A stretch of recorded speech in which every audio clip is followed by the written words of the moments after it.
Hello, ഇന്ന് വന്നിട്ടുള്ളത് മത്തി വരട്ടിയതിൻ്റെ റെസിപ്പി ആയിട്ടാണ് കേട്ടോ. അപ്പോൾ എങ്ങനെയാണ് തയ്യാറാക്കുന്നത് നോക്കാം. അപ്പോൾ അതിനായിട്ട് ഒരു 4 ചെറുള്ളിയും ഒരു 4 വെളുത്തുള്ളിയും ഒരു ചെറിയ കഷ്ണം ഇഞ്ചിയും നന്നായിട്ടൊന്ന് കുത്തിയെടുക്കുക. അപ്പോൾ ഇതിവിടെ നന്നായിട്ടൊന്ന് കുത്തിയെടുത്തിട്ടുണ്ട്. ഇനി നമ്മൾ മീൻ എടുത്തിട്ടുണ്ട്. ചെറിയ കുഞ്ഞമ്മത്തിയാണ് കേട്ടോ. ഒരു 500 ഗ്രാമൊക്കെ ഉണ്ടാവും. അതിലേക്ക് നമ്മൾ ആദ്യം ആ കുത്തിയത് ചേർക്കുക. പിന്നെ ഇതിലേക്ക് നെല്ലിക്ക ഉപ്പിലിട്ടുണ്ടായിരുന്നു, അതൊന്ന് അരച്ചത് ചേർക്കുക കേട്ടോ. ഒരു നെല്ലിക്ക, 1/2 ടീസ്പൂൺ മഞ്ഞൾപ്പൊടിയും 1 ടീസ്പൂൺ മുളക് പൊടിയും ചേർക്കുക. പിന്നെ ഇതിലേക്ക് 1 ടേബിൾ സ്പൂണ് കുരുമുളകിൻ്റെ പൊടിയും ചേർക്കുന്നുണ്ട്. ഇനി ഇതിലേക്ക് 1 ടീസ്പൂണ് വെളിച്ചെണ്ണ ചേർക്കുന്നുണ്ട് കേട്ടോ, പച്ച വെളിച്ചെണ്ണ. പിന്നെ ആവശ്യത്തിനുള്ള ഉപ്പും ചേർത്ത് നന്നായിട്ട് കുഴച്ചെടുക്കുക.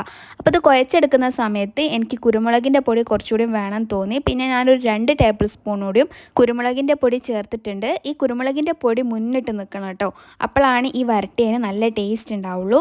അപ്പോൾ നമ്മളിത് നന്നായിട്ട് പുരട്ടിയെടുത്തിട്ടുണ്ട്. ഇനി ഞാനൊരു ചട്ടി എടുത്തിട്ടുണ്ട്, അതിലൊരു വാഴയില വെച്ചിട്ടുണ്ട്.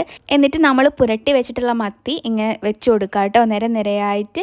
താഴത്ത് ഫില്ലായതിന് ശേഷം മുകളിൽ വെച്ച് കൊടുക്കുക. അങ്ങനെ മൊത്തം വെച്ച് കൊടുത്തതിന് ശേഷം മുകളിൽ കുറച്ച് കറിവേപ്പിലയും കൂടിയും ചേർത്ത് കൊടുക്കുക. എന്നിട്ട് അടച്ച് വെച്ചിട്ട് ഒരു 10-20 മിനിറ്റ് വേവിച്ചെടുക്കുക കേട്ടോ. അപ്പോൾ നല്ല അടിപൊളി കുഞ്ഞമത്തി വരട്ടിയത് ഇവിടെ റെഡി ആയിട്ടുണ്ട്. അപ്പോൾ എല്ലാവരും ട്രൈ ചെയ്ത് നോക്കുക. അപ്പോൾ താങ്ക് യു സോ മച്ച്.